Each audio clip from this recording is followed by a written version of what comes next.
Hi everyone. So first of all, thank you so much to all of you for your wonderful and amazing response on my first lecture video of economics. And मुझे देखो 5 से 10 positive response चाहिए थे and वो मुझे मिल गए. So first of all thank you so much to all of you. And मुझे ये कहना था कि ना why it is important to read with ICI modules, क्योंकि क्या होता है बहुत सारे स्टूडेंट्स हैं ना वो आईसीआई मॉड्यूल से नहीं पढ़ते हैं, वो अपने समरी नोट्स या किसी और के नोट्स फॉलो करते हैं कंसाइज मैनर में. देखो it is important to read with notes, वो ईजी वे में आपको रिटेन करने में हेल्पफुल रहते हैं अंडरस्टैंडिंग द कॉन्सेप्ट. बट आपको एक बार तो आईसीआई मॉड्यूल से पूरा कवरेज करना चाहिए, बिकॉज एमसीक्यू बेस्ड पेपर में मोस्टली क्या होता है कि किसी भी लाइन से उठ के कोई भी क्वेश्चन बन सकता है. तो एक बार आपने वो स्टडी कर रखा है तो it will be helpful for you. That's why I am covering line to line of ICAI modules. जहाँ जरूरत पड़ेगी वहाँ I will definitely explain to you. And मुझे ये कहना था कि if you aim for the moon you will definitely land on the stars. So अपन को तो पास होने से मतलब है, तो आप एक आईसीआई मॉड्यूल कवर कर लोगे पूरा, तो उसके बाहर से तो कुछ आना नहीं है. कुछ ट्रिकी क्वेश्चंस वो प्रिपेयर करते हैं जस्ट बेसिस ऑफ कॉन्सेप्ट्स और अंडरस्टैंडिंग, बाकी पूरा आईसीआई मॉड्यूल से कवरेज रहता है. So before beginning to the unit 2 of chapter 1, let's understand what the basic idea of this chapter. So इसका नाम है कि basic problems of an economy and role of price mechanism. So इसका अपन पहले इंट्रो समझ. हाँ, तो इस चैप्टर का जो बेसिक मीनिंग है वो क्या है वो मैं आपको बताता हूँ पहले. हाँ, तो देखो बेसिक जो इसका मीनिंग है ना वो ये है कि basic problems of an economy and roles of price mechanism नाम है इस चैप्टर का. सो देखो इंट्रोडक्शन चैप्टर में अपन ने पढ़ा था कि we studies all countries faces problems of scarcity, right. हर कंट्री जो है वो स्केर्सिटी की प्रॉब्लम फेस करती है. बट जैसे कि क्या होगा कि हर प्रोडक्ट के 2 या अल्टरनेटिव यूजेस होते हैं, इस वाले लिमिटेड रिसोर्सेज हैं और अपन को उनको ऑप्टिमम मैनर में यूज़ करना रहता है. सो अगर आप जैसे ना कोल का यूज़ देखो तो वो प्रोडक्शन के लिए मतलब फैक्ट्री में वो फ्यूल के रूप में भी काम में आ सकता है. और सेकेंडली क्या है कि ना इलेक्ट्रिसिटी के रूप में भी वो काम में आ सकता है, डोमेस्टिक जो हाउस होल्ड पर्पज़ है उसके लिए. अगर अपन बात करें कि जो रिसोर्सेज है वो अनलिमिटेड हो जाए तो देखो कोई इकोनॉमिक प्रॉब्लम रहेगी नहीं. तो जो अपना फर्स्ट पार्ट है ना वो ये कि ना बेसिक प्रॉब्लम्स क्या है इकोनॉमी की. इकोनॉमी मतलब देखो जहाँ पे बिजनेस एक्टिविटीज़ कंडक्ट हो रही है, जो प्रोडक्शन हो रहा है, डिस्ट्रीब्यूशन हो रहा है, जो कंजम्पशन हो रहा है, उस तीनों लेवल पे जो भी प्रॉब्लम्स फेस हो रही है, तो मेनली जो प्रॉब्लम्स अराइज होती है ना वो इकोनॉमी में अराइज होगी. और जो इकोनॉमीज़ है ना उनको कैटेगराइज किया गया है कि देखो कैपिटलिस्ट इकोनॉमी हो गई, सोशलिस्ट इकोनॉमी हो गई, मिक्सड इकोनॉमी हो गई. एंड उससे डील करना तो इसको एक सेंट्रल प्रॉब्लम की तरह लिया गया है कि जो स्केर्सिटी ऑफ रिसोर्सेज है वो एक सेंट्रल प्रॉब्लम है. And this is also called a central economic problem. ठीक है. अब जो प्रॉब्लम अराइज होती है, जो अपन ने पहले ही बात की कि basic problems of an economy क्या है, तो वो ये कि ना व्हाट टू प्रोड्यूस.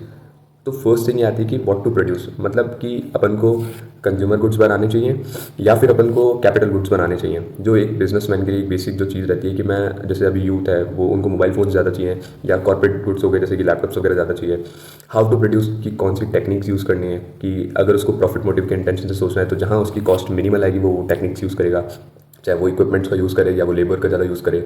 और होम टू प्रोड्यूस, तो देखो अल्टीमेटली तो सोसाइटी को सर्व करना है और जो प्रॉफिट अर्न करना है वो भी सोसाइटी से ही करना है. और तो कौन से कंज्यूमर बेस को अपन को टारगेट करना चाहिए और किसके लिए अपन को गुड्स मैन्युफैक्चर करने चाहिए. फिर एक फोर्थ आता है कि what provisions if any are to be made for economic growth. तो कौन से ऐसे प्रोविजन, देखो अपन को है ना करंट में अपन ने उन तीनों चीज़ों के आंसर कर लिए कि अपन को what to produce, how to produce and for whom to produce. But we have to also considered for the future generation. Sustainable growth आपने सुना होगा, तो उसको लेके बेसिक ये 4 चीज़ें अपन को दी हुई है. हाँ, तो अब मैंने इसको अपन मॉड्यूल से पढ़ लेते हैं एक बार. बिल्कुल थ्योरी चैप्टर है, इसमें कुछ ज़्यादा हार्ड एंड वो नहीं है हार्श. सो देखो फर्स्ट ऑफ ऑल इन्होंने क्या दिया हुआ है कि basic problems of an economy क्या है. तो देखो as mention in the last unit all countries faces the problem of scarcity, जो अपन ने डिस्कस भी करा था कि उनके पास रिसोर्सेज है वो लिमिटेड है. जैसे इन्होंने वही कोल का एग्जांपल दे रखा है कि ना वो fuel for production of industrial goods या फिर वो इलेक्ट्रिसिटी के लिए काम आ सकता है डोमेस्टिक पर्पज़ के लिए. तो ये बेसिक बातें उन्होंने दे रखी है. और ये भी बोला है कि अगर रिसोर्सेज है वो अनलिमिटेड हो जाएंगे तो there would not be any problem, तो वहाँ पर कोई इकोनॉमिक प्रॉब्लम होगी ही नहीं. उसके बाद उन्होंने बोला है कि ना ये जो सेंट्रल प्रॉब्लम है स्केर्सिटी ऑफ रिसोर्सेज की, ये सेंट्रल इकोनॉमिक प्रॉब्लम भी अपन इसको बोलते हैं. जैसे कई बार क्या होता है एमसीक्यूज़ में नॉर्मली आदत नहीं है, बस ऐसे क्वेश्चंस पूछ लिया तो अपन को ध्यान रखने के लिए अपन को एक बार वन लाइनर रीड कर लेना चाहिए. दूसरे ये आते हैं कि ना सेंट्रल इकोनॉमिक प्रॉब्लम्स उसको 4 में कैटेगराइज करा है, वही what to produce, how to produce, for whom to produce. उसके बाद इन्होंने इन चीज़ों को एक्सप्लेन करा कि first of all what to produce में क्या आना चाहिए. तो इन्होंने बोला कि जैसे मान लो कि है ना अपन को बटर का ज़्यादा प्रोडक्शन करना चाहिए या फिर जैसे आजकल थोड़ा जेंजी ज़माना है तो चीज़ ज़्यादा बनाना चाहिए. तो दूसरा चीज़ इन्होंने सोची कि ना अपन को कंज्यूमर गुड्स बनाना चाहिए, सेलफोन्स बनाने चाहिए. देखोगे आप एग्जांपल्स, तो इन्होंने बताया कि सेलफोन्स बनाना चाहिए या फिर अपन को कोई दूसरे गुड्स प्रोड्यूस करने चाहिए. फिर आता है हाउ टू प्रोड्यूस. तो हाउ टू प्रोड्यूस में ना देखो बेसिकली ये रहता है जो बिजनेसमैन होता है ना उसको तो प्रॉफिट से मतलब रहता है. तो जो कैपिटलिस्ट इकोनॉमी होती है ना वहाँ पे मेनली प्रॉफिट मोटिव रहता है. तो हाउ टू प्रोड्यूस वो किस बेस पे प्रोड्यूस करेगा, जहाँ उसकी कॉस्ट प्रोडक्शन की कम से कम आएगी तो उसका मार्जिन ज़्यादा हो जाएगा प्रॉफिट का. सो अगर वो कैपिटल इंटेंसिव टेक्निक्स यूज़ करता है, कैपिटल इंटेंसिव टेक्निक्स का मतलब होता है कि कैपिटल इंटेंसिव जैसे है ना मशीनरी हो गई इक्विपमेंट हो गए या और टूल्स हो गए, तो उन चीज़ों का अगर वो यूज़ करता है तो वो कैपिटल इंटेंसिव टेक्निक्स हो गई, उसमें अगर उसकी कॉस्ट कम आ रही है तो वो उस चीज़ को यूज़ करेगा। अगर है ना मतलब लेबर इंटेंसिव टेक्निक्स में उसकी कॉस्ट कम आ रही है तो वो उन चीज़ों को यूज़ करेगा। अब फॉर होम टू प्रोड्यूस, तो सोसाइटी को ही अपन को सर्व करना है और हर किसी की नीड्स को सेटिस्फाई करना, तो it is impossible because resources are limited. तो अपन को वो ऑल्टरनेटिव ग्रुप भी डिसाइड करना पड़ता है कि अपन को किसके लिए प्रोडक्शन करना है। तो फॉर होम टू प्रोड्यूस में अपन उस कंज्यूमर बेस को टारगेट करते हैं कि अल्टीमेटली अपन को किसको सर्व करना है और अपना जो प्रॉफिट मार्जिन है वो किस कंज्यूमर बेस से अपन को डिराइव होगा। सो हमारा जो टोटल आउटपुट है गुड्स एंड सर्विसेज का, वो अपन को किसके लिए बनाना चाहिए। उसके बाद आता है कि what provision should be made for economic growth. तो यहाँ पे वही सस्टेनेबल ग्रोथ की बात आ गई कि अगर अपन सारे रिसोर्सेज को, सारे लैंड, लेबर, कैपिटल, सब कुछ अपन अभी करंट में यूज़ कर लेंगे और बेस्ट पॉसिबल मैनर में अपन ने ऑप्टिमम यूज़ कर लिया सब चीज़ों का, बट अपन ने फ्यूचर का तो सोचा ही नहीं कि आने वाले टाइम में अपने पास कुछ बचेगा ही नहीं। सो उस बेस पे भी आपको ध्यान रखना पड़ेगा। अगर आपको प्रोडक्शन कैपेसिटी आपकी इंक्रीज़ करनी है तो आपको वो चीज़ें भी ध्यान रखनी पड़ेगी। ये मैंने आपको एक बेसिक आइडिया दे दिया कि इनके अंदर क्या लिखा हुआ है। अब इसमें बात आती है कि इकोनॉमिक सिस्टम क्या होता है। तो इकोनॉमिक सिस्टम क्या होता है ना कि जो भी आपका प्रोडक्शन, डिस्ट्रीब्यूशन या जो कंजम्पशन हो रहा है अल्टीमेटली, वो जो सोसाइटी में हो रहा है ना, जो इकोनॉमिक चॉइसेस हो रही है इंडिविजुअल्स की हो गई या और भी चीज़ें हो गई, एक्सचेंज वगैरह हो रहा है, गवर्नमेंट्स का इंटरफेरेंस हो रहा है, जो सोसाइटी रन कर रही है ना, जो इकोनॉमी रन कर रही है वो किस तरह से कर रही है। तो इन्होंने 3 टाइप में उसको कैटेगराइज कर रखा है। तो फर्स्ट जो आती है ना, फर्स्ट वो आती है कैपिटलिस्ट इकोनॉमी। तो कैपिटलिस्ट इकोनॉमी में इन्होंने उसके अंदर ये बताया कि ना, जो मेनली जो कैपिटलिस्ट इकोनॉमी होती है ना, उसमें क्या होता है कि प्राइवेट सेक्टर होता है ना, उसका बहुत ज़्यादा इंपॉर्टेंट रोल रहता है कि जो भी प्रोडक्शंस के रिसोर्सेज हैं वो सारी है ना owned and controlled by private individuals हैं। मतलब जो ओनर है ना मेनली वो प्राइवेट इंडिविजुअल्स हैं, और जो प्राइवेट इंडिविजुअल्स है, बिजनेसमैन हैं, उनका मेनली मोटिव होता है प्रॉफिट मोटिव।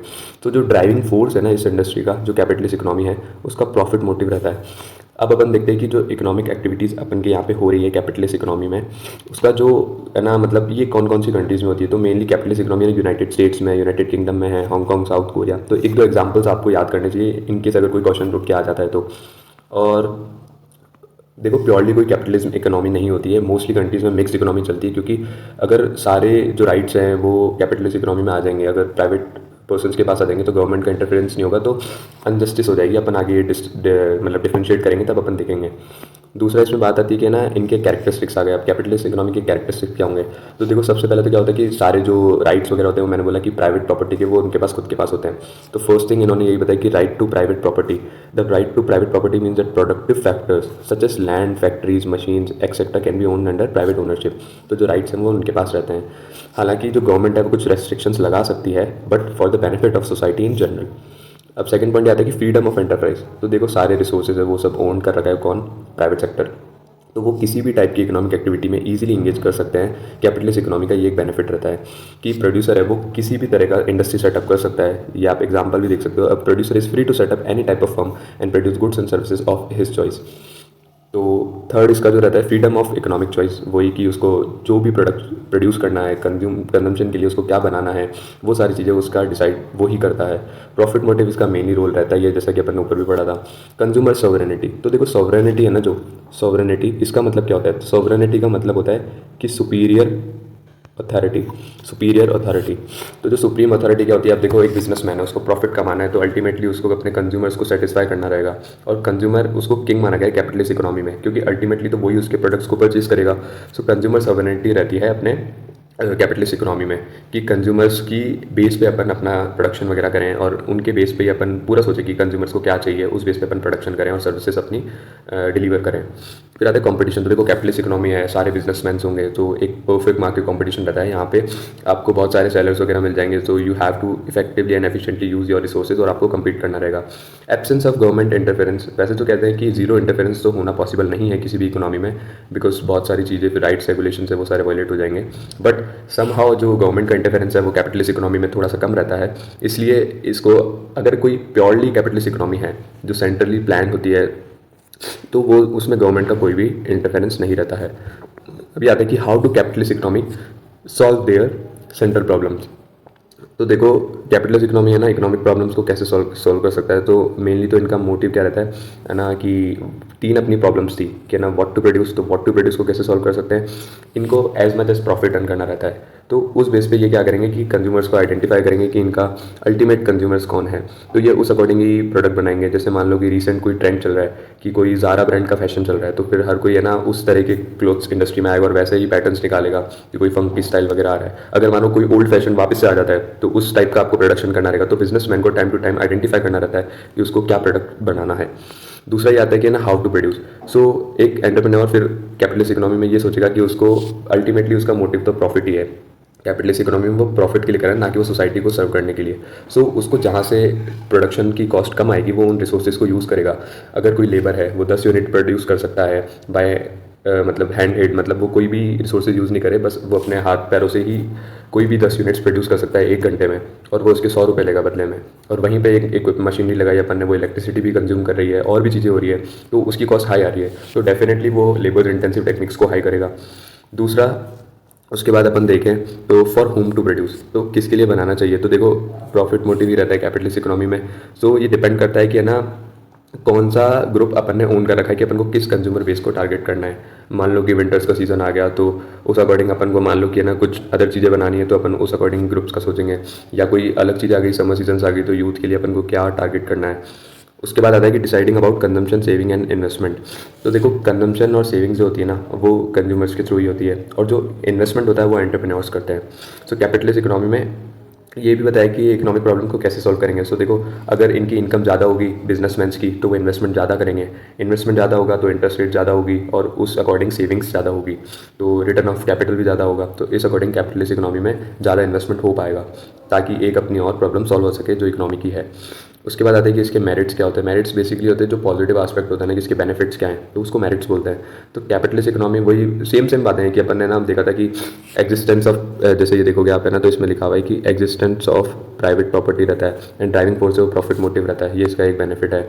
और आप देखोगे तो इसके अंदर क्या होता है कि ऑपरेटिव एफिशिएंसी रह जाती है अंडर कैपिटलिस्ट सिस्टम में। कॉस्ट ऑफ प्रोडक्शन है वो कम से कम हो जाता है, बिकॉज वो आइडेंटिफाई करते हैं कि जहाँ उनकी कॉस्ट कम आ रही है वो उस टेक्निक्स को यूज़ कर सकते हैं। उसके बाद क्या आता है कि ना rewards man of initiative and enterprise and punishes the imprudent and inefficient. तो वो उन अकॉर्डिंग क्या करते हैं ना, अपने इनिशिएटिव्स लेने के लिए अपने एम्प्लॉयज़ को टारगेट करते हैं और उनको पनिश भी करते हैं कि अगर वो कोई गलतियाँ करते हैं। तो एक कैपिटलिस्ट इकोनॉमी में उस अकॉर्डिंग रिवॉर्ड सिस्टम रहता है। दूसरा ये होता है कि ना कैपिटलिस्ट में क्या होता है कि ना एनकरेज करता है कि रिस्क लो आप। एंटरप्रेन्योर्स क्या होता है वो रिस्क टेकर्स होते हैं, तो वो रिस्क लेते हैं, इनोवेटिव्स करते हैं, कुछ नई नई टेक्निक्स लाते हैं मार्केट को, तो एक उससे देश की इकोनॉमी का डेवलपमेंट होता ही है। उसके बाद आता है कि ना डीमेरिट्स क्या है। तो डीमेरिट्स देखो क्या है कि ना प्रॉपर्टी राइट्स, जो भी प्रॉपर्टीज़ वगैरह है वो प्राइवेट के थ्रू होल्ड रहती है, तो ह्यूमन राइट्स के ऊपर बात आ जाती है। दूसरा ये आता है कि अपना है ना इकोनॉमिक इनइक्वालिटीज़ हो जाती है जो led to wide differences in economic opportunities. उसके बाद आता है कि इनकम इनइक्वालिटी हो जाती है, या pattern of demand doesn't represent the real needs of the society, कि अल्टीमेटली उनका मोटिव प्रॉफिट का रहता है। तो ये चीज़ आइडेंटिफाई नहीं हो पाती है कि वो प्रॉफिट के लिए काम कर रहे हैं और सोसाइटी के लिए तो कुछ सर्व कर रही नहीं है, तो ये एक डीमेरिट है इकोनॉमिक के लिए। और ऐसे कुछ आपको है ना ये सारे कैरेक्टरिस्टिक्स ऑफ सॉर्ट ऑफ दिए हुए हैं, कुछ डिसएडवांटेज कुछ एडवांटेज दिए हुए हैं, तो आप एक बार इनको वन लाइनर रीड कर लो, ज़्यादा कुछ इसमें इशू नहीं आएगा, बिल्कुल थियोरेटिकल चैप्टर है। अब बात आती है कि सोशलिस्ट इकोनॉमी क्या होती है। तो है ना इसमें ना एक चीज़ ये यहाँ से एमसीक्यू बन सकता है कि जो कॉन्सेप्ट ऑफ सोशलिस्ट इकोनॉमी है वो प्रोपाउंड किया था Karl Marx and Friedrich Engels ने in their work the Communist Manifesto and published in 1848। तो ये आप ध्यान रख सकते हो कि जो सोशलिस्ट इकोनॉमी का जो कॉन्सेप्ट है वो कार्ल मार्क्स और फ्रेडरिक एंजल्स लाया था, और उनके बुक वगैरह भी ली हुई है कि उन्होंने क्या काम किया था। उसके बाद इसमें बताया कि सोशलिस्ट इकोनॉमी को है ना कमांड इकोनॉमी भी बोलते हैं और सेंट्रली प्लान्ड इकोनॉमी भी बोलते हैं। दूसरा ये था कि resources are allocated according to the commands, मतलब सोसाइटी के लिए काम करते हैं मेनली, तो जो भी बेनिफिट्स होते हैं वो सोसाइटी के पर्पस के हिसाब से होते हैं और उस अकॉर्डिंग डिसाइड किए जाते हैं। इसकी कैरेक्टरिस्टिक्स क्या होते हैं, तो इसमें देखो कलेक्टिव ओनरशिप होती है, मतलब इसमें प्राइवेट इंडिविजुअल्स का ज़्यादा रोल नहीं रहता है, गवर्नमेंट के हाथ में ज़्यादा चीज़ें रहती है। दूसरा ये होता है कि ना इसका प्रॉफिट मोटिव और सेल्फ इंटरेस्ट इसका ड्राइविंग फोर्स नहीं होता है, इसका होता है सोशल वेलफेयर। इसका जो ड्राइविंग फोर्स होता है ना वो इसका सोशल वेलफेयर होता है। अब आता है कि इकोनॉमिक प्लानिंग कैसे होती है। तो जो सेंट्रल प्लानिंग अथॉरिटी होती है वो गवर्नमेंट ही होती है मेनली इसके अंदर, तो जो इकोनॉमिक प्लानिंग होती है वो भी उसी अकॉर्डिंग इसके अंदर ली जाती है। अब बात आती है कि ना एब्सेंस ऑफ कंज्यूमर प्राइस। तो देखो कंज्यूमर सॉवरेंटी है ना वो यहाँ पे रेस्ट्रिक्टेड हो जाती है, क्योंकि है ना वहाँ पे तो क्या था कैपिटलिस्ट इकोनॉमी में कि प्रॉफिट मोटिव था, तो कंज्यूमर्स के अकॉर्डिंग सोचना पड़ता था। यहाँ पे गवर्नमेंट को सबके लिए सोचना है, तो अब इसलिए कंज्यूमर्स को सुप्रीम अथॉरिटी नहीं माना जाता है यहाँ पे अंदर, तो एब्सेंस ऑफ कंज्यूमर चॉइस हो जाता है। रिलेटिवली इक्वल इनकम डिस्ट्रीब्यूशन हो जाता है यहाँ पे। अब क्या होता है कि इक्वालिटी ऑफ इनकम है, आप लोगों को ये चीज़ें देखनी रहती है, सो ये एक इंपॉर्टेंट फीचर रहता है। Minimum role of price mechanism और मार्केट फोर्सेस। तो इसमें यही था कि है ना, मार्केट में कोई चीज़ चल रही है ट्रेंड में, तो वहाँ तो बिजनेस का प्रॉफिट मोटिव रहता था, तो यहाँ पे तो ऐसा कुछ है नहीं। सो जो प्राइस मैकेनिज्म है ना, अगर कोई चीज़ मान लो कि महंगी हो रही है या सस्ती हो रही है, तो अगर वो नेसेसिटी है तो उसका यूज़ तो करना ही पड़ेगा। तो सोशलिस्ट इकोनॉमी में तो उनको सोसाइटी के अकॉर्डिंग ही सर्व करना पड़ता है। जो प्राइसेस होते हैं ना, उसके अकॉर्डिंग ज़्यादा फ्लक्चुएशंस नहीं होते हैं। एब्सेंस ऑफ कंपटीशन, तो देखो यहाँ पे कोई है ना, जो स्टेट होता है मतलब गवर्नमेंट जो होता है वो सोल एंटरप्रेन्योर होता है, क्योंकि वो सोसाइटी को सर्व कर रहा है, तो यहाँ पे कोई वो होता नहीं है। जैसे ना मैंने जो देखा था, ये चाइना वगैरह में ये चीज़ रहती है, यहाँ पे होगा भी example. Vietnam, China and Cuba, in countries में मेनली सोशलिस्ट इकोनॉमी चलती है। वहाँ पे स्टेट का ज़्यादा रोल रहता है सोसाइटी को लेके। इसके मेरिट्स आ गए तो equitable distribution of wealth and income हो गया, इसके अंदर इक्वल अपॉर्चुनिटीज़ मिल जाती है, economic and rapid and balance economic development हो जाता है। और सोशलिस्ट इकोनॉमी एक प्लान्ड इकोनॉमी होती है, तो यहाँ पे एकदम प्रॉपर और बेटर यूटिलाइजेशन ऑफ रिसोर्सेज होता है, और ये इंश्योर करते हैं कि मैक्सिमम प्रोडक्शन हो, वेस्ट है वो मिनिमम हो। और ये एक प्लान्ड इकोनॉमी, तो देखो सोसाइटी को सर्व करना है, तो एम्प्लॉयमेंट अपॉर्चुनिटीज़ है ना वो जनरेट होती है और अनएम्प्लॉयमेंट कम हो जाता है। प्रॉफिट मोटिव यहाँ पे एब्सेंस रहता है। सो जो एक मेंटेलिटी है और जो लड़ाई झगड़े रहते हैं ना, वो चीज़ें कम हो जाती है, जो मार्केट का कंपटीशन हो जाता है। और यहाँ पे इक्वल राइट टू वर्क मिलता है, स्टैंडर्ड ऑफ लिविंग ऑल लोगों को मिलती है। और ऐसे कुछ बेसिक लास्ट दिया हुआ है, there is a provision of comprehensive social security under socialism and this makes citizens feel secure. हाँ देखो, सोसाइटी का जो मतलब स्ट्रक्चर है वो मेनली क्या रहता है कि ना गवर्नमेंट के हाथ में रहता है, तो जो सिक्योरिटी पर्पज से होता है ना वो गवर्नमेंट के हाथ में ही रहता है, तो वो एक अच्छी बात है कि सोशलिस्ट इकोनॉमी में। दूसरा ये आता है कि इसके डीमेरिट्स क्या होते हैं। सो देखो, जो प्रीडोमिनेंस होता है ना वो गवर्नमेंट का होता है, तो गवर्नमेंट भी हर बार तो भला करेगी नहीं लोगों का, तो उनके अकॉर्डिंग अपन को चलना पड़ता है, तो कई बार खुद के जो राइट्स होते हैं वो अपन प्रॉपर्ली फॉलो नहीं कर पाते हैं, और फेवरेटिज्म वगैरह ये सब, नेपोटिज्म, ये सारी चीज़ें वहाँ पे आ जाती है। उसके बाद आता है कि it restrict the freedom of individuals, वही as there is state ownership of the material means of production, और जो स्टेट है वो डायरेक्टली कंट्रोल करता है सारी इकोनॉमिक एक्टिविटीज़ को। और क्या आता है कि जो सोशलिज्म है वो बेसिक राइट्स को अवे कर लेता है, as a right of private property वगैरह, वो सारी क्या स्टेट्स के हाथ में रहती है। और अपन इसमें देखें तो it will not provide necessary incentive to hard work. जो कैपिटलिस्ट इकोनॉमी रहती है, वहाँ रिवॉर्ड सिस्टम रहता है, अपने एम्प्लॉइज़ को रिवॉर्ड्स दिए जाते हैं अगर वो अच्छा काम करते हैं, बट सोशलिस्ट इकोनॉमी में ऐसा कोई रिवॉर्ड सिस्टम नहीं होता। अगर वो कितना ही काम कर ले उनको उतना ही मिलेगा जितना वो डिसाइडेड है। और जो एक्सट्रीम फॉर्म है वो सोशलिज्म की is not at practical at all, ठीक है। उसके बाद बात आती है कि ना मिक्स्ड इकोनॉमी की। सो मिक्स्ड इकोनॉमी जैसे कि अपने इंडिया जैसे होगी जगह, तो मेनली क्या होता है कि ना मार्केट जो कैपिटलिज्म था और जो सोशलिज्म है बेनिफिट्स, उन दोनों का मिक्सचर, तो उस हिसाब से मिक्स इकोनॉमी वर्क करती है। तो इसके फीचर्स क्या अपन पढ़ते हैं। को existence of private and public sector. So जो फर्स्ट इंपॉर्टेंट फीचर है मिक्स इकोनॉमी का, कि वो बोथ प्राइवेट और पब्लिक एंटरप्राइज साथ में काम करते हैं। अब दूसरा इसमें आता है कि प्राइवेट सेक्टर, तो जो production distribution in this sector है ना, अब manage and control by private individuals. और जो इंडस्ट्री सेक्टर है वो सेल्फ इंटरेस्ट और प्रॉफिट मोटिव के लिए होता है।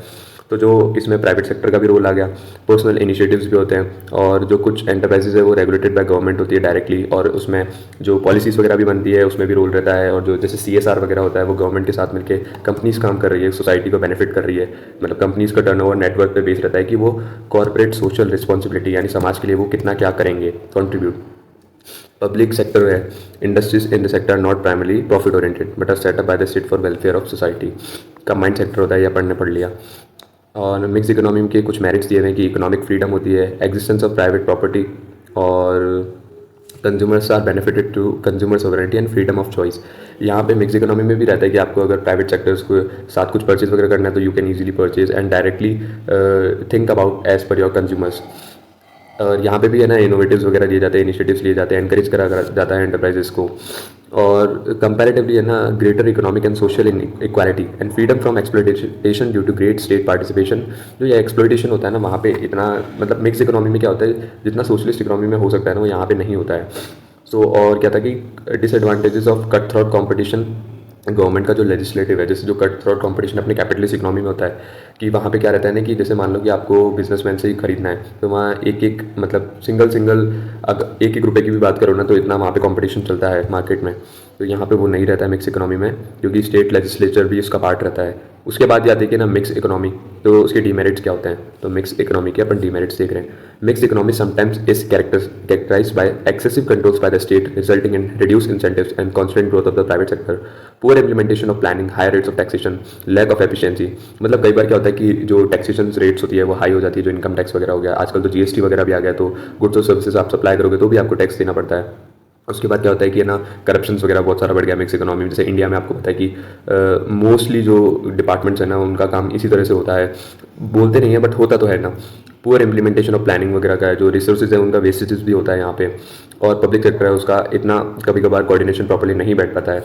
और moreover it is very difficult to maintain a proper balance between the public and private sectors. तो जो पब्लिक और प्राइवेट सेक्टर्स है ना, उनका कोऑर्डिनेशन जैसे कि मैंने बोला कि नहीं बैठ पाता है properly. In the absence of strong governmental initiatives, the private sector is likely to grow disproportionately. The system would then resemble capitalism with all its disadvantages. तो जो गवर्नमेंटल के इनिशिएटिव्स होते हैं ना, वो वहाँ पे कम रहते हैं, क्योंकि प्राइवेट सेक्टर अल्टीमेटली ग्रो करेगा तो गवर्नमेंट को भी लगता है कि यार वो डिस्प्रपोर्शन हो रहा है हमारे साथ इनका। सो ये एक बेसिक चैप्टर था आपको। वन सेकेंड मैं एक बार आपको है ना रिवाइज करा देता हूँ कि अपन ने क्या पढ़ा है। तो देखो, फर्स्ट ऑफ ऑल अपन ने देखा कि बेसिक प्रॉब्लम्स है वो इकोनॉमी की, वो क्या है। तो देखो, सोसाइटी है जो उसके रिसोर्सेज है वो लिमिटेड रहते हैं, और जो ह्यूमन वांट्स है वो अनलिमिटेड रहती है। एक ही ऑल्टरनेटिव जैसे एक पेन है, तो इस चीज़ के 2 से 3 यूज़ रहते हैं, इसलिए वो एक इकोनॉमिक प्रॉब्लम बन जाती है। जो बिजनेस इकोनॉमिक एक्टिविटीज़ में रन हो रहे हैं, उस बेस पे अपन को देखना पड़ता है कि है ना इकोनॉमिक सिस्टम में क्या प्रॉब्लम्स राइज हो रही है। तो मेनली 4 प्रॉब्लम्स रहती है: what to produce, how to produce, for whom to produce, और उसके बाद आता है व्हाट प्रोविजंस अपन को बनाने हैं इकोनॉमिक ग्रोथ के लिए। तो व्हाट टू प्रोड्यूस अपन ने देखा कि सबसे पहले अपन को किस टाइप के गुड्स बनाने चाहिए, और किस इकोनॉमी वाइज अपन ने उसको सेपरेट कर लिया था कि अगर मान लो कि है ना अपन को है ना क्या बोलते हैं, चीज़ बनाना है या बटर बनाना है, या अपन को कैपिटल गुड्स बनाने हैं, मशीनरी इक्विपमेंट्स वगैरह, या फिर अपन को है ना और चीज़ें बनानी है। और उसके बाद अपन ने देखा था कि हाउ टू प्रोड्यूस है ना, मतलब कौन सी टेक्निक्स को अपन को यूज़ करना है जहाँ से अपनी मिनिमल कॉस्ट आए। होम टू प्रोड्यूस कौन सी सोसाइटी को अल्टीमेटली अपन को सर्व करना है। उसके बाद अपन ने देखा था कि what provision should be made for economic growth. तो सस्टेनेबल ग्रोथ होनी चाहिए, मतलब without compromising the future needs अपन को, ताकि अपनी प्रोडक्शन कैपेसिटी है वो करंटली तो इफेक्टिवली यूटिलाइज हो ही पाए, बट अल्टीमेटली अपन को बाद में भी उसका बेनिफिट मिलना चाहिए। उसके बाद अपन ने देखा था कि 3 तरह की इकोनॉमी होती है: capitalist economy, socialist economy, mix economy. तो कैपिटलिस्ट इकोनॉमी में अपन ने देखा था कि जो मेन फोर्स होता है वो प्राइवेट मोटिव रहता है, और यहाँ पे जो भी रिसोर्सेज होते हैं, प्रॉपर्टीज़ होती है, वो सारे ओन एंड कंट्रोल्ड बाय होते हैं प्राइवेट इंडिविजुअल्स, जो बिजनेसमैन होते हैं। और ये यूनाइटेड स्टेट्स में होता है, यूनाइटेड किंगडम में होता है, और इसके 1-2 एग्जाम्पल थे साउथ कोरिया वगैरह, जहाँ पे कैपिटलिस्ट इकोनॉमी चलती है। इसके कुछ अपन ने मेरिट्स देखे थे कि फ्रीडम ऑफ एंटरप्राइज होती है, इकोनॉमिक चॉइसेस आप ले सकते हो क्योंकि सारे राइट्स आपके हाथ में हैं। कंज्यूमर सॉवरेनिटी होती है क्योंकि अल्टीमेटली कंज्यूमर को किंग माना गया कैपिटलिस्ट इकोनॉमी का, क्योंकि बिजनेसमैन को प्रॉफिट अर्न करना है और वो प्रॉफिट उसी से अर्न करेगा जिसको वो गुड सोल्ड करेगा। तो कंज्यूमर अल्टीमेटली किंग माना गया इस इकोनॉमी का। उसके अकॉर्डिंग ही व्हाट टू प्रोड्यूस मतलब डिसाइड होता है कि अपन को उनको क्या सर्व करना चाहिए। कंपटीशन होता है वो एकदम कट थ्रोट कंपटीशन रहता है बहुत। कैपिटलिस्ट इकोनॉमी में हर बिजनेसमैन प्रॉफिट के लिए सोचता रहता है, तो इसलिए कंपटीशन के बहुत ज़्यादा हाई हो जाता है। गवर्नमेंट का इंटरफेरेंस इतना नहीं होता है कैपिटलिस्ट इकोनॉमी में। और ये इकोनॉमिक प्रॉब्लम्स को कैसे सॉल्व कर रहे हैं, तो वही है कि अगर उनको क्या प्रोड्यूस करना है तो वो मार्केट ट्रेंड को एनालिसिस करेंगे और कंज्यूमर की बेस पे ही डिसाइड करेंगे उनको क्या प्रोड्यूस करना है, कैसे करना है, जहाँ उनकी कॉस्ट मिनिमल आएगी वो उस बेस पे प्रोडक्शन करेंगे। किसके लिए करना है, वही कंज्यूमर्स का जो उनका ग्रुप रहेगा, जो टारगेट बेस ऑडियंस रहेगी, जहाँ से उनको प्रॉफिट ज़्यादा अर्न होंगे। और इन्वेस्टमेंट कैसे बढ़ेंगे, देखो हायर रिटर्न्स वो कमाएंगे, प्रॉफिट मोटिव उनका इंटेंशन रहता है। उनकी इनकम बढ़ेगी तो उनका इन्वेस्टमेंट बढ़ेगा, इन्वेस्टमेंट बढ़ेगा तो उनकी जो रेट ऑफ रिटर्न्स है वो सब हायर हो जाएंगे, तो अल्टीमेटली सोसाइटी को बेनिफिट होगा। दूसरा अपन देखें तो इसके मेरिट्स क्या थे कैपिटलिस्ट इकोनॉमी के, वही सेम चीज़ें। देखो प्रॉफिट मोटिव रहता है, एफिशिएंसी रहती है, फ्रीडम ऑफ चॉइसेस रहती है, इकोनॉमिक डिसीजंस प्रॉपर्ली ले पाते हो, रिवॉर्ड सिस्टम रहता है, पनिशमेंट्स वगैरह आप दे सकते हो अगर कोई गलतियाँ होती है तो, और रिस्क टेकिंग होता है, एनकरेज करते हो आप एंटरप्राइजेस को। फिर डीमेरिट्स कहते हैं इसके। तो कैपिटलिस्ट इकोनॉमी में क्या होता है ना कि प्रॉपर्टी राइट्स होते हैं ना जो, वो ओवर ह्यूमन राइट्स हो जाते हैं। मतलब क्या होता है कि ना सोसाइटी के लिए तो कुछ बचा ही नहीं रहता है, सारा बिजनेसमैन उसको टेक ओवर कर लेता है। इनइक्वालिटीज़ हो जाती है समटाइम्स क्योंकि सारा उनके हाथ में रहता है। इनकम इनइक्वालिटी हो जाती है, अनएम्प्लॉयमेंट अपॉर्चुनिटीज़ हर किसी को नहीं मिल पाती है जितना एक सोशलिस्ट इकोनॉमी में मिलती है। तो कुछ ही अपन ने एडवांटेजेस और डिसएडवांटेजेस देखे थे। उसके बाद सोशलिस्ट इकोनॉमी थी तो कार्ल मार्क्स और फ्रेडरिक एंगल्स ने उसको कॉन्सेप्ट को लाया था, और कम्युनिस्ट मैनिफेस्टो एक बुक थी 1848 में जो इन्होंने लिखी थी। और इसको सेंट्रली प्लान्ड इकोनॉमी बोलते हैं क्योंकि गवर्नमेंट और स्टेट का इसमें इंटरफेयर रहता है, और कलेक्टिव ओनरशिप रहती है इसके अंदर। प्रॉफिट मोटिव है वो इसका ड्राइविंग फोर्स नहीं होता है, सोशल वेलफेयर रहता है इसका ड्राइविंग फोर्स। इकोनॉमिक प्लानिंग होती है जो सेंट्रल प्लानिंग अथॉरिटी उसके हाथ में रहती है। कंज्यूमर चॉइसेस की एब्सेंस रहती है बिकॉज उनको क्या करना है कि ना सबका बेनिफिट देखना है, सबका डेवलपमेंट करना है, तो वो चॉइस के अकॉर्डिंग नहीं कर सकते, उनको जनरल वे में करना रहता है। और रिलेटिवली इक्वल इनकम डिस्ट्रीब्यूशन होता है। Minimum role of price mechanism, मतलब मार्केट फोर्सेस का इंटरफेरेंस नहीं रहता है, गवर्नमेंट को जितना करना रहता है वो उतना ही करते हैं। कंपटीशन यहाँ पे नहीं होता है क्योंकि स्टेट का एंटरप्रेन्योर रहता है, स्टेट का इंटरफेयर रहता है और सोल एंटरप्रेन्योर रहता है। और ये कौन सी कंट्रीज में होता है सोशलिस्ट इकोनॉमी, चाइना वगैरह हो गई, क्यूबा हो गई, नॉर्थ कोरिया हो गई। मेरिट से सोशलिस्ट में क्या वो क्या होता है, वही इक्विटेबल डिस्ट्रीब्यूशन ऑफ वेल्थ हो गया, इक्वल एम्प्लॉयमेंट अपॉर्चुनिटीज़ हो गई, इकोनॉमिक डेवलपमेंट हो गया, रैपिड एंड बैलेंस। और क्या बोलते हैं कि ना एब्सेंस ऑफ प्रॉफिट मोटिव होता है, तो सबको स्टैंडर्ड ऑफ लिविंग है वो इक्वल मिलता है। कंज्यूमर्स का प्रोटेक्शन रहता है, एक्सप्लॉइटेशन नहीं होता है इतना जो एम्प्लॉयर्स इतना करते थे। डीमेरिट्स क्या होते हैं सोशलिज्म इकोनॉमी के कि है ना, जो प्राइवेट प्रॉपर्टी है ना वो गवर्नमेंट के हाथ में रहती है मेनली सारी, तो जो बेसिक राइट्स है ना वो भी उनको नहीं मिल पाते हैं। और अपन ने देखा था कि जो इंसेंटिव्स वगैरह होते हैं ना वो भी यहाँ पे नहीं मिलते सोशलिस्ट इकोनॉमी में, अगर कोई अच्छा काम भी करता है तो, जो कि एक कैपिटलिस्ट इकोनॉमी में मिलते हैं।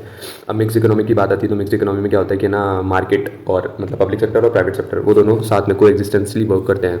तो अल्टीमेटली क्या रहता है कि जो प्राइवेट सेक्टर होता है, तो production and distribution in the sector are manage and control by private individuals.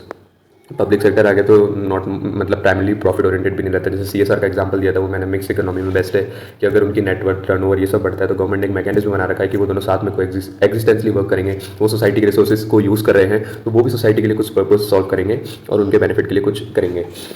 और इसके कुछ मेरिट्स दिए थे अपन ने। कंज्यूमर्स को अल्टीमेटली बेनिफिट होता है, इसके फ्रीडम ऑफ चॉइस रहती है, अप्रोप्रिएट इंसेंटिव्स वगैरह भी रहते हैं, इकोनॉमिक प्लानिंग में एडवांटेज मिलता है, रिस्क टेकिंग होता है, कट थ्रोट कंपटीशन इतना नहीं होता है यहाँ पे। और मिक्स इकोनॉमी की जैसे बात करें तो डीमेरिट्स क्या होते हैं कि ना, जो एक्सेसिव कंट्रोल्स होता है वो स्टेट रिजल्टिंग होता है, इंड्यूस इंसेंटिव्स, और very difficult to maintain a proper balance between the public and private sectors.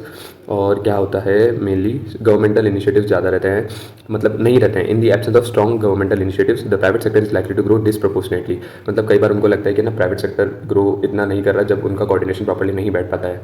तो ये आपका एक चैप्टर था basic. Second chapter, if any queries left so you can join the telegram channel। यहाँ पे more than 100 स्टूडेंट्स हैं जो कि सी ए फील्ड से रिलेटेड हैं। मोस्टली इसमें फाउंडेशन के स्टूडेंट्स ही हैं जो 80-90 हैं, so you can directly ask to them and you can also put the queries as well. I will definitely reply to all of them as I get the time। So all the very best for your